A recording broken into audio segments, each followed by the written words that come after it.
Hey guys, welcome back to the channel. This is Maverick here with episode 10 of Pet. So, as we are wrapping down this series so far, we are also quite a bit deep into the story as well. Last episode, we finally allowed Hiroki to find out the truth about Tsukasa and about Hayashi.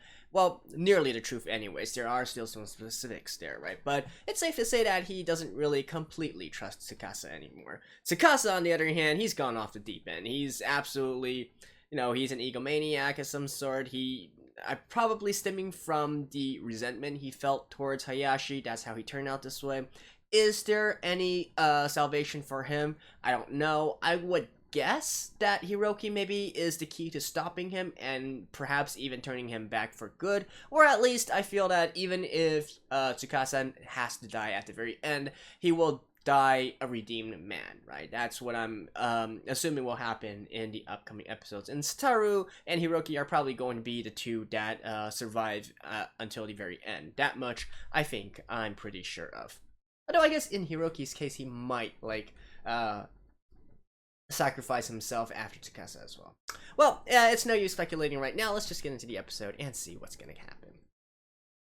Alright, skip the opening as usual. Let's begin in 3, 2, 1, play. Broken fish tanks.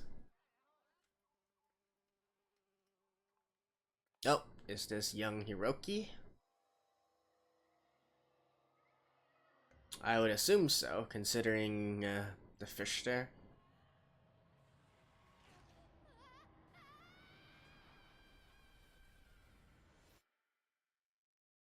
So we're back to some episode 1 shenanigans again.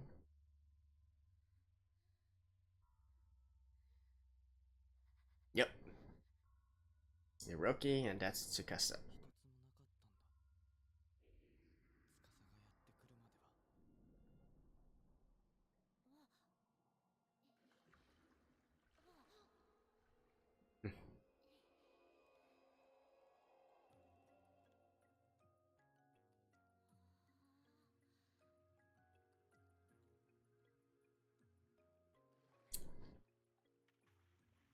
I mean, it's kind of, I guess it is a sort of interesting premise where basically the, I guess, sort of special needs kids, they actually have a lot of latent power within them. Only due to some specific reason, these other image givers, peak givers, allow them to basically fix their brain in a way.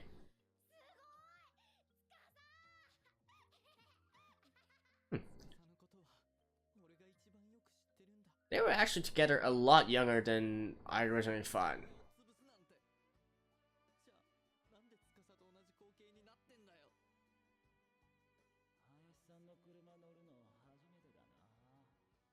Wait, does that make sense? I thought Tsukasa met Satoru.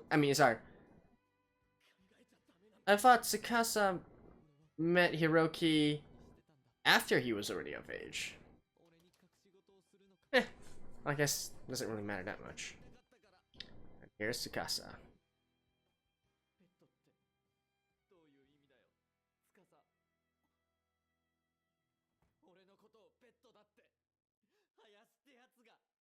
Mm.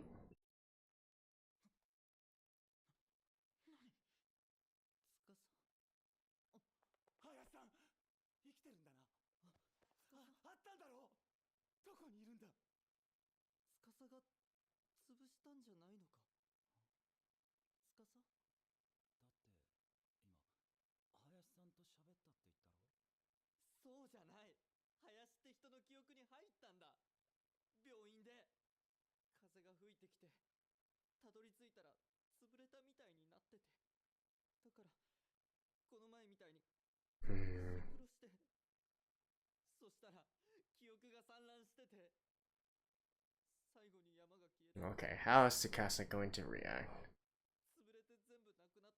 I feel like what he just showed there originally was actually his genuine reaction. He was glad that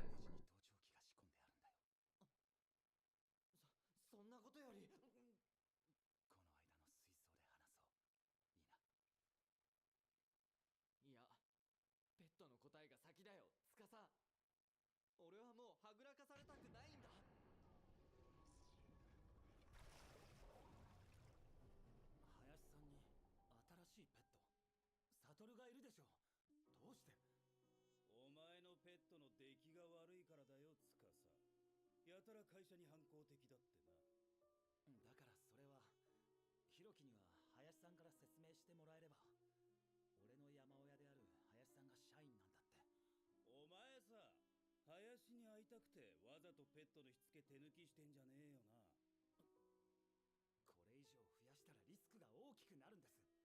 もっといいペットの作り方があるんだ。鍵のないペットを作ればいい。そうすれば林さんが Oh, he was the original proposer? デブノボーなんじゃねえのかよ。ペットにとって鍵がないということは山しか持てないということです。あんたたちは俺たちと違って潰しが専門だ。イメージがないから記憶の強い場所にしかシンクロできない。でも山しかないペットがいたら、あんたたちはそいつにシンクロしてイメージを利用できる。つまり記憶。 Damn, he was the original proposer of this. あんたたちだって記憶の操作ができるようになるはずなんだ。へえ、会社に反抗しねえ、絶対に噛みつかないペットってわけか。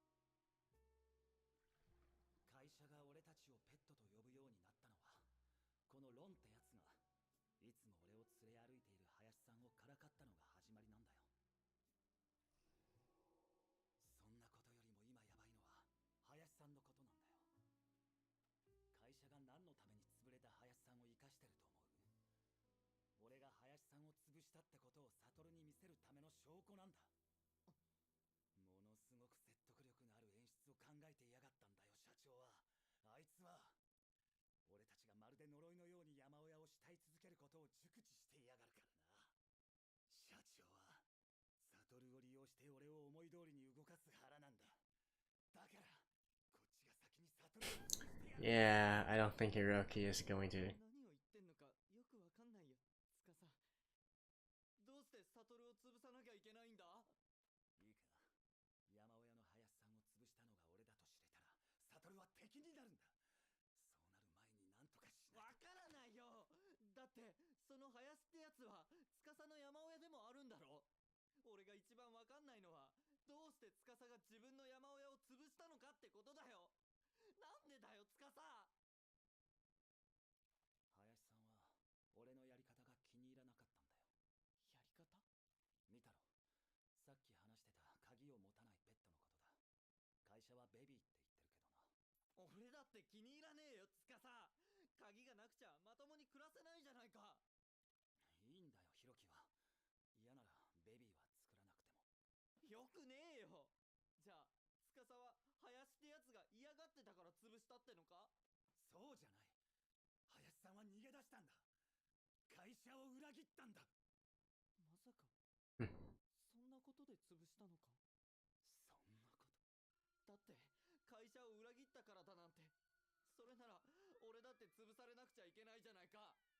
何を言ってるんだ、ヒロキ。どうして俺がお前を。俺だって会社になんか従いたくないからだよ。俺はただ司と一緒にいたいからやってるだけだ。俺だってそうだよ。ヒロキと自由に暮らすためにやっているんだ。だったら。なのに会社はお前を俺から引き離すつもりでいるんだぞ。そうしなければ林さんを潰したことを悟にばらされるんだよ。だからもう悟を潰すしか方法はないんだ。逃げよう、司。悟を潰すなんて、そんなことするくらいならこんなクソ会社から逃げちまうんだよ。逃げる？そうだよ、二人なら逃げ切れるって。どうして俺がそんな林さんみたいな真似を。どうしてって、従いたくもない会社にどうしていなくちゃいけないんだよ。ここで逃げられるんなら俺はどうして。だいたい俺は林さんが逃げたから潰したんだぞ。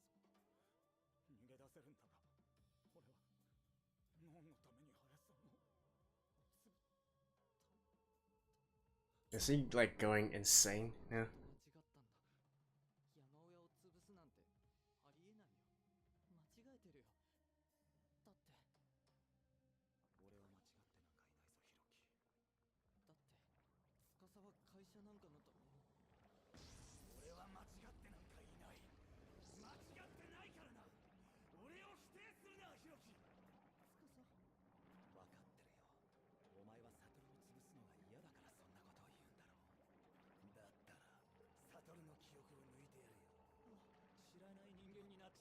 潰しやすいだろう。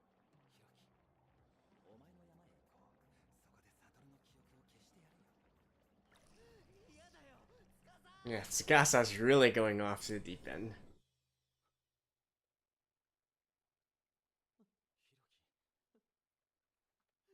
った。ヒロキ、嫌だ。ヒロキ、開けろ。ヒロキ、開けろ。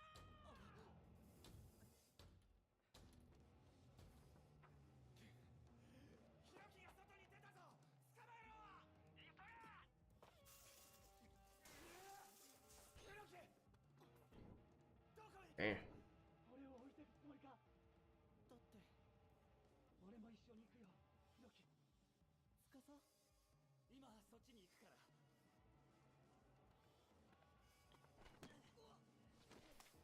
逃げられないぞ。おい、絶対に逃がすな。 動けないぞ。眠ってろ。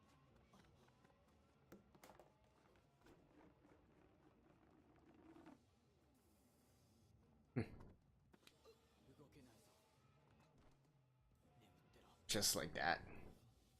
Man, these company employees are so incompetent.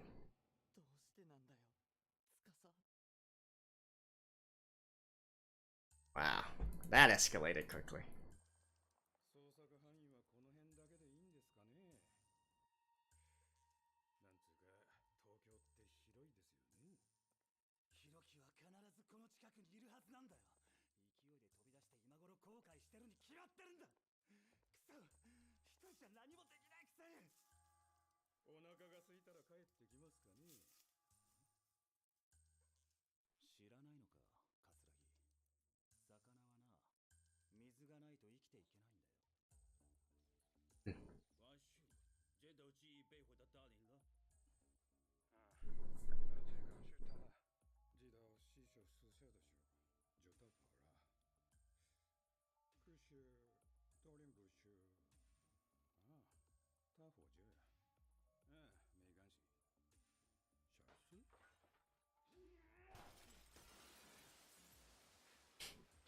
司さん。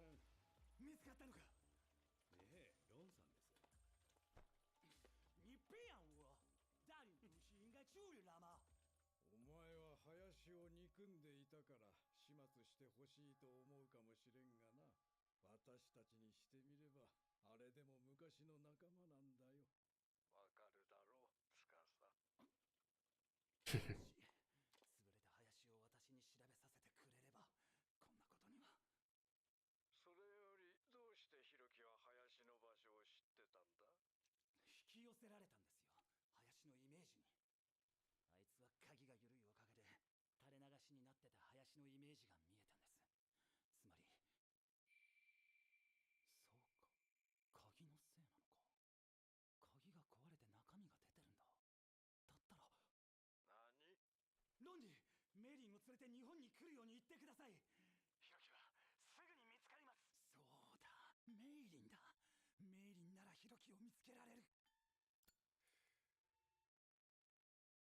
ほう、目を細めてみると光ってのはずいぶん長く伸びるもんだな。ロンさん、お疲れ様です。 Wait, already? 司ならピザ屋で盗聴の記録を調べてます。なんだこりゃ。司のやつがヒステリーを起こして割ったんですよ。笑ってていいのかよ。元を正せばお前の失態じゃないのか。お前がついてたのにどうしてヒロキは林に会えたんだよ。あんまり手抜いてっとそのうち社長に消される。That is true in a way, though. そんなことしないよ。なんせ私のことは絶対に殺さないと言ってくれましたからね。 You won't be killed, you might get crushed. 勝不了，真的觉得。你别说，其实我还挺喜欢鬼母的。虽然能力不强，但对公司倒是纯真。其实我曾经让大人改过他的字。没听过，什么时候的事？在我爸被下之后不久，所以鬼母完全信任我，用起来很方便，喜欢美的学员，然后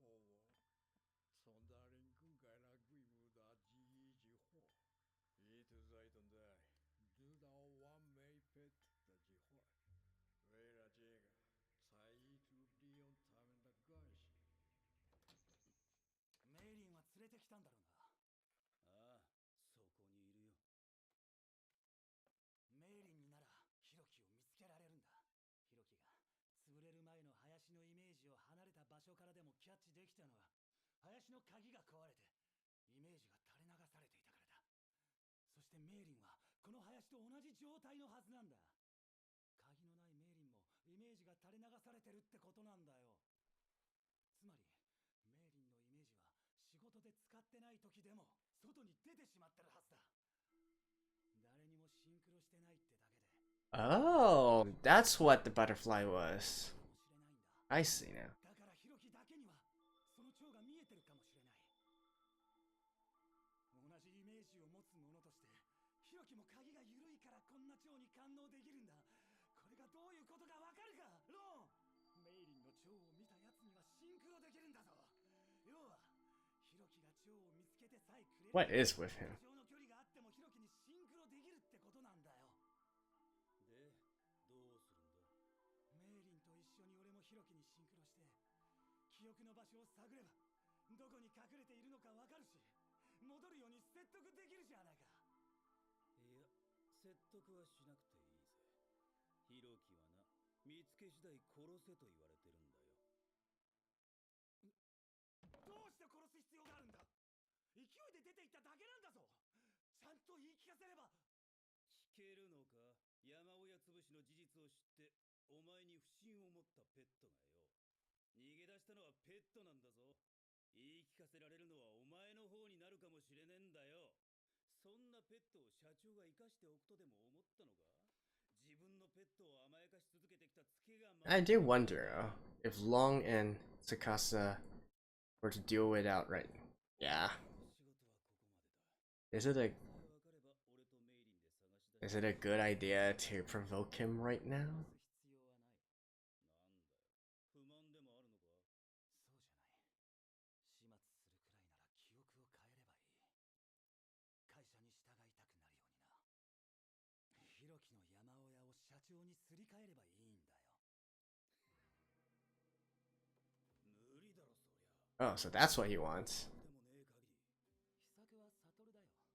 サトルと組めばこっちが上手だ。サトルだって。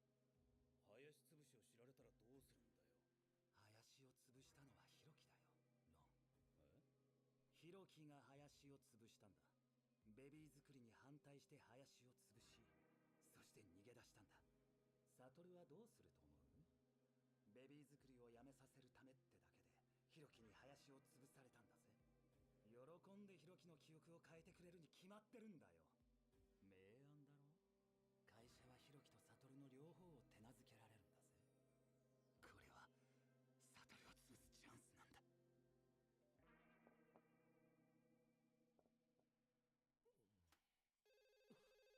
Oh. はい。偉いわね。ちゃんとお部屋にいてくれたのね。ええ、まあ。じゃあ、今日も朝食一緒に食べましょうね。不用担心，小五先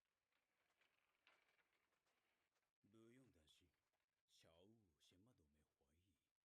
情况不妙的话就说中门，我听到后马上就过去帮你。 Oh, what? 桂木さんって Okay. あら、早く帰ってきてほしいの？いや、全然。いいのよ。私だってカツラギは苦手だもの。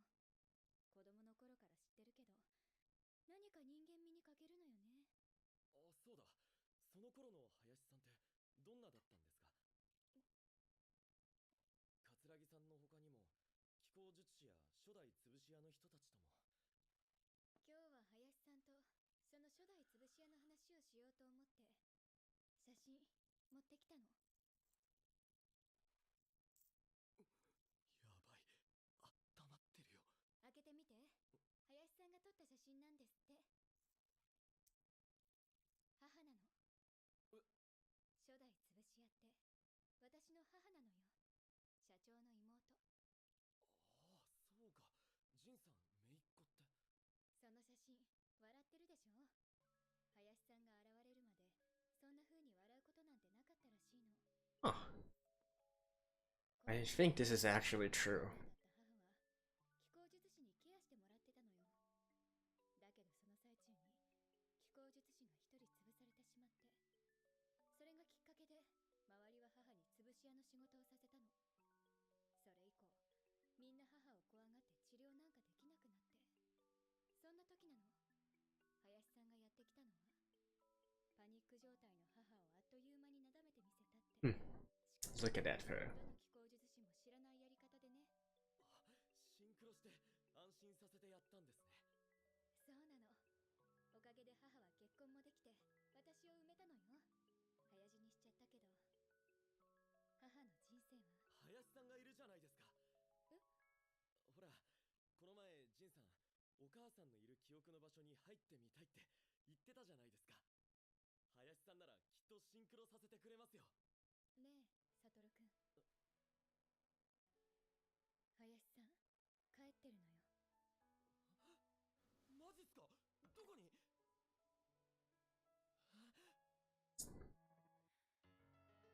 Crushed. Dang. Okay, see you guys after this. Well, if things weren't clear before, then I feel like they have been sufficiently made clear in this episode. Tsukasa has officially gone off to the deep end, right? And at this point, I am deeming him irredeemable. I think that he is going to die or get crushed by the end of this series. Maybe not. He will be redeemed in a way, but I don't think he's going to actually survive this, unless by some miracle Hayashi manages to regain consciousness or something. I think that Tsukasa is just completely wrecked. Even if nobody actually crushes him or whatnot, he's gone, completely loco. And I feel like that is something, maybe I should have touched on this a little bit earlier as well. So in this episode, we do see when he learns the news that Hayashi is supposedly still alive or something, right? You can see, I do think that those reactions of his are genuine, right? He's flowing tears out. He's like very glad that Hayashi is actually still alive and whatnot.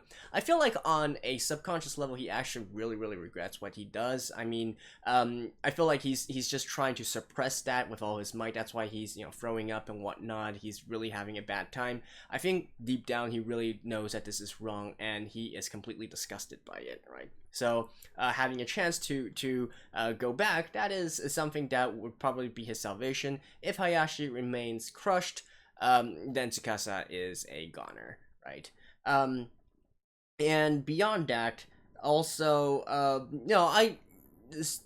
in regards to Tsukasa's motivations and whatnot, which I was talking for these past few episodes, I feel like one thing I forgot to mention.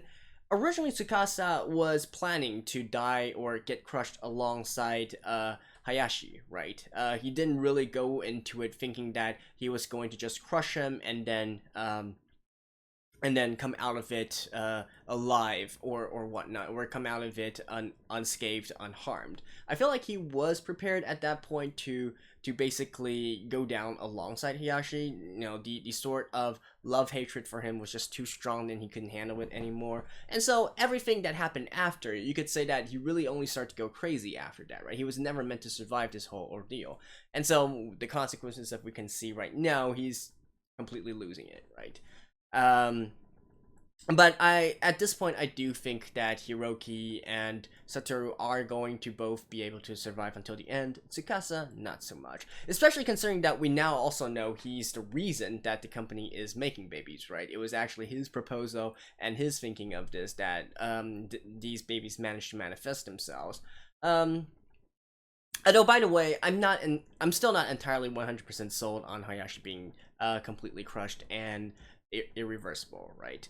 Considering that he has given his peaks to so many others, I don't know. I feel like there should be some way for all his other, quote-unquote pets to actually reshare the peak back to them, similar to how Hiroki did with Tsukasa, and that might help him regain his consciousness as well. So, we'll see. And if he does, then Tsukasa's situation is a bit more unclear, whether or not he actually, I don't know, at least fundamentally, I feel like Tsukasa must come out of this change somehow. Not the current Tsukasa that we know of. I feel like that is, that would be him getting off way too easy. So yeah, and the rest of this is pretty straightforward. they're probably going to try to convince Satoru about Hiroki being uh Hayashi's crusher or something, and then something will happen. Perhaps it's sort of a contingency plan by Hayashi, or maybe Hiroki just straight up tells Satoru what actually happened. I feel like Satoru isn't the type to just go completely berserk and not listen to anything Hiroki has to say, right? He can put two and two together. I feel like he's not going to be tricked by something like this. So the company and the others are going to be in for a world of hurt. And we can definitely see what the company is trying to do, right? We can see what Long is trying to do. He's trying to actually make Hiroki into the president, the CEO's pet, and to further solidify their control over these ability users. Which again played right into both their hands. Actually, it's kind of funny because Long thinks Tsukasa is playing into his hands, whereas Tsukasa thinks Long is playing into his hands. So in the end, they have the same goal, and that is to crush Satoru. Right? So whatever. Obviously, that's not gonna happen, right?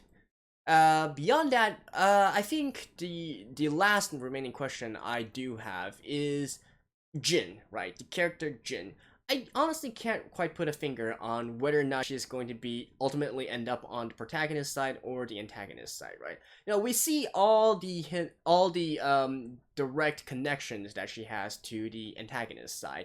She apparently has a relationship with Long. She's the niece of the CEO, and she's working for the company, right? She's a company woman. On the other hand, I do think that the things that she is talking with Satoru about, those are her genuine feelings, and I'm not entirely sold that she herself is sold on this entire company business and these image givers, these babies, etc., right? Somehow I don't think she's 100% on board with this. She's just going along with it because, well, there's no better alternative, right? But I would be looking closely at this. I feel like it's not entirely clear cut which side Jin will end up on by the end of this series. I'd say right now it's maybe a 2/3 antagonist side, 1/3 protagonist side. So we shall see in the next few episodes as we near the end. So there we go, that's Pet episode 10, things continuing to develop as usual, and shit is about to hit the fan. So, I'll see you guys next week. Until then, bye-bye.